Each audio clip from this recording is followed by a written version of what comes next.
what we've been looking for.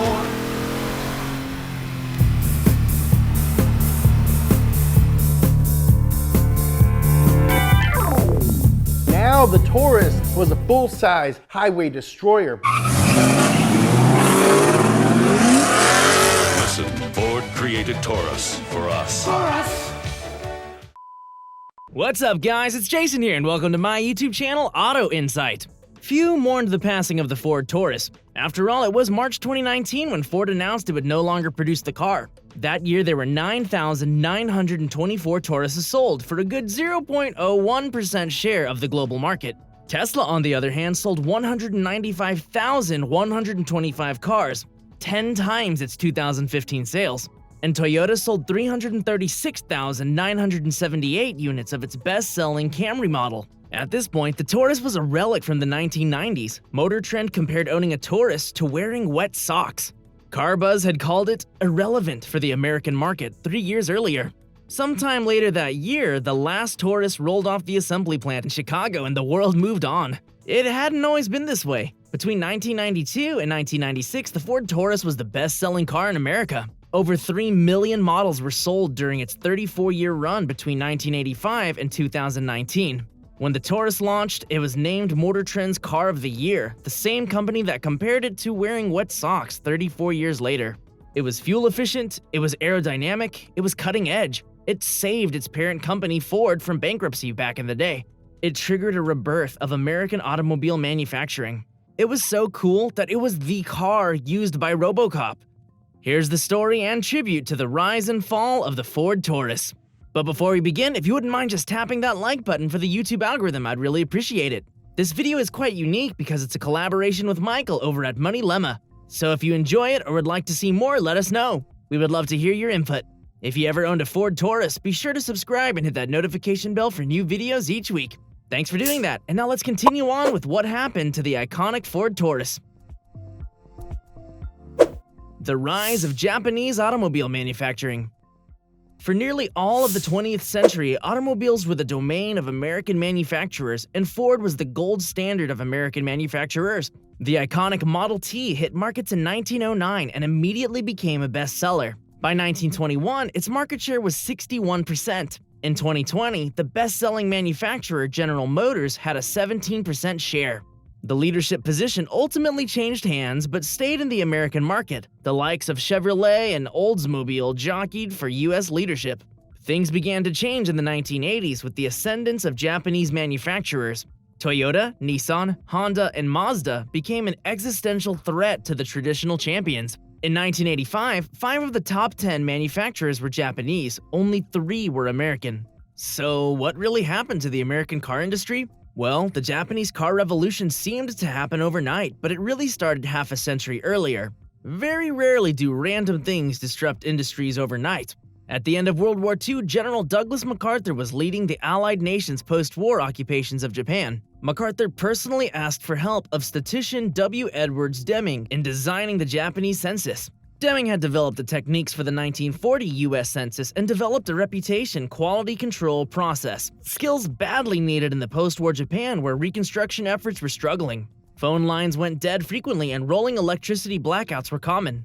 While Deming was in Japan, the Union of Japanese Scientists and Engineers, or JUSE, personally invited him to join their organization. Many members of JUSE had become excited by the most recent advancements in statistics, specifically their impact and quality control, and they wanted an expert to share techniques with. Deming's message to the hundreds of manufacturing executives he met with was simple: higher quality means lower costs. Manufacturers don't have to choose between high quality and low costs. High quality reduces mistakes and increases predictability. These concepts have evolved considerably since the late 1940s. Today, they are techniques organized into philosophies. Some of the most well-known are Lean, Six Sigma, and Kaizen. Deming couldn't have found a better partner for his theories than Japanese manufacturers. The Japanese not only accepted his teachings, they improved them. Japan became the masters of quality control, specifically their automobile manufacturing. By the 1980s, Japanese cars were unmatched in their quality and price, mainly the result of a more advanced manufacturing industry. The rise of the Ford Taurus. United States manufacturers were slow to respond to the rise of Japan, especially Ford. Ford had practically invented modern manufacturing with the Model T and its assembly line production techniques. Now, half a century later, it was left behind as a manufacturing technology moved ahead. Between 1979 and 1982, Ford incurred $3 billion in losses as it struggled to keep up. Ford knew it had to compete with the new Japanese cars, and it laid out an ambitious plan to do so. Who better to lead this plan than W. Edwards Deming? The very same Deming who introduced quality control techniques to Japanese companies was recruited to introduce those techniques to Ford. Around Deming's techniques, Ford created a special team that eventually created the Ford Taurus. The Taurus marked a complete change of control at Ford, rooted in Deming's teachings, which the company called total quality management. Ford's new motto became, "Quality is number one." Do any of you remember those blue Ford stickers on the back of the windows of your Ford cars? In 1986, after years of planning, the first generation of Taurus was released. It was one of the most anticipated car launches of all time. Ford had been advertising the design of the Taurus and its culture shift some time before. Back then, its aerodynamic design was celebrated as futuristic and ingenious. Robocop drove one, and Chevy Chase drove one in National Lampoon's Christmas Vacation. Car enthusiasts appreciated the bold, grille-less front, and more practical-minded drivers appreciated its ability to seat up to 8 and its fuel efficiency. The Taurus earned high marks for quality and reliability, including MotorTrend's Car of the Year award. Improved manufacturing allowed the Taurus to offer front-wheel driving and more economical fuel usage. The Ford Taurus Golden Age. The Taurus was a hit. It sold over 200,000 units in its debut year and sold 1 million units by 1989. But Ford wasn't done yet. It released the second generation of Tauruses in 1992. The redesign was extensive but well received. The now iconic style of the Taurus, the famous jelly bean body, was little changed. Again, it was the manufacturing excellence that pushed the car forward. The Taurus SHO was a highly rated variation that was available with a V6 engine designed by Yamaha. There was a passenger airbag, a first for a non-luxury car, slimmer headlights, a two-tone paint job, a new dashboard, and much more.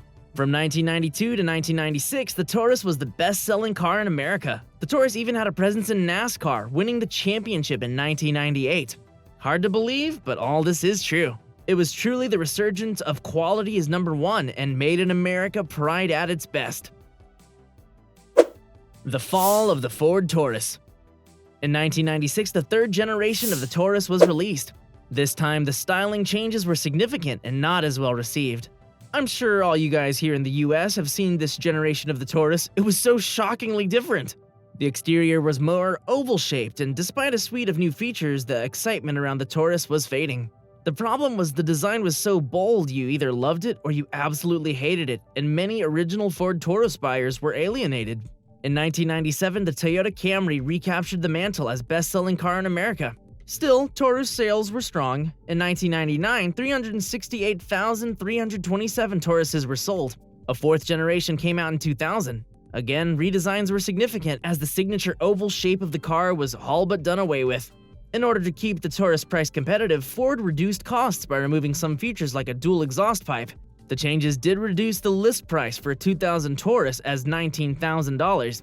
FYI, $19,000 back in 2000 is exactly $30,000 in today's dollar. Money printer go brrrr. Still, that came in $1,500 above the starting price for the best-selling Toyota Camry. Even at a lower price point, the Camry was still better rated than the Taurus and continued to outsell it.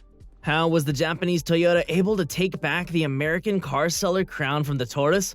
Toyota knew it no longer had an unchallenged advantage in pure manufacturing. The success of the Camry came from Toyota's ability to improve the car with each iteration. The Taurus's consumer appeal seemed to dampen with each new generation. A simple way to understand the difference between manufacturers is to look at their strategies for car design. Ford had always emphasized its total quality culture when designing cars. This worked well with the first generation of designs, but what about successive generations? The first generations, as ambitious models as they were, but there were no real roadmap for improving them. Toyota, on the other hand, tends to emphasize passenger comfort with its car designs. This is a clear and specific goal that creates a crystallized strategy. The result was continuous improvement. Engineers were able to quantify the Toyota's shortcomings and prioritize new designs. For instance, the third generation of the Camry, released in 2002, prioritized a smooth, quiet sound. Resources were invested in insulating the engine because customer studies revealed passengers appreciated quiet cars. Honda, which also outsold the Ford Taurus with its Accord model, emphasized driver comfort. Again, a much clearer strategy and goal than Ford. By the way, let me know in the comments if you'd like to see another video on either the Camry or the Accord or both. After the release of the 4th generation, sales slumped. The Taurus became the 4th best-selling car in its category, behind the Toyota Camry, Honda Accord, and Nissan Altima.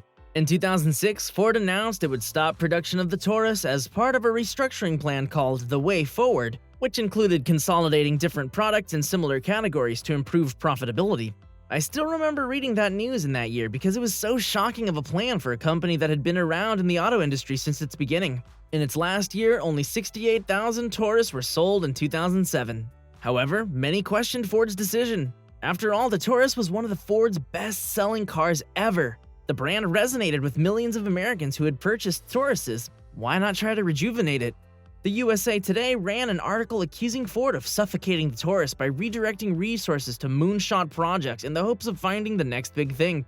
This was a similar strategy employed by GM and Chrysler, the other two American brands, together known as Detroit's Big Three. International manufacturers, meanwhile, continued to take share from Detroit's Big Three by focusing on their existing brands, such as the Honda Accord and Toyota Camry. I'm not sure about you, but even my family's car ownership moved from a Chevy to a Ford Taurus and eventually to the Honda Accord and Toyota Camry. Shortly after the death of the Taurus was announced, newly hired Ford CEO Alan Mulally told the Associated Press that the Taurus decision perplexed him. It was the best-selling car in America, he pointed out. How did it just go away? Ford had recently launched a car, the 500, but sales were disappointing. Mulally blamed the name and renamed the model the 5th generation Taurus. This was a way to rejuvenate the brand with a completely new look. Still, this did little to boost sales, which declined every year since 2000. A 6th generation of the Taurus was launched in 2019, but the trend continued. In 2018, Ford announced the end of the Ford Taurus, this time for real. The company was pivoting to larger crossovers, trucks, and SUVs. Almost 3 million Tauruses were sold in its lifetime, mostly made in Chicago, Illinois assembly plant. The car had become an American icon, but it hadn't kept up with changing tastes and fashions. In 2019, the final year of production, a new Ford Taurus started at $28,000. Under 10,000 units were sold. An absolutely unbelievable story for the car that was originally the best-selling car in America just a few decades ago. What's next for the Taurus? Although the American Taurus is dead, the brand still has life. A 7th generation of Taurus was released in China in 2015 and is still available. It's an entirely different car than the US counterpart, but shares the same famous name. Ford has no plans to bring back the Taurus, but the Taurus brand retains its value. The next major trend in automobile sales is electric vehicles. Electric vehicles make up about 5% of US car sales today, but experts believe that they could be the majority of sales by the end of this decade. Such a significant shift in consumer behavior will certainly mean new models and new designs.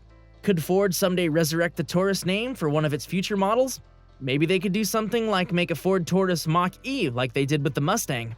Only time will tell. So with that said, thank you so much for watching my video. There was a significant amount of research, production, and car research that went into making this video possible. As mentioned again, today's video is a collab with Michael over at Money Lemma. Make sure to drop them a subscription too. Let us know what you think of the video or if you would like to see another one like it. If you haven't seen already, check out my video on the rise and fall of Honda or the rise and fall of Suzuki Motors. Those are my personal favorites on the channel. I highly recommend both. As always, stay happy and healthy and stay tuned for another episode of Company Insight next week.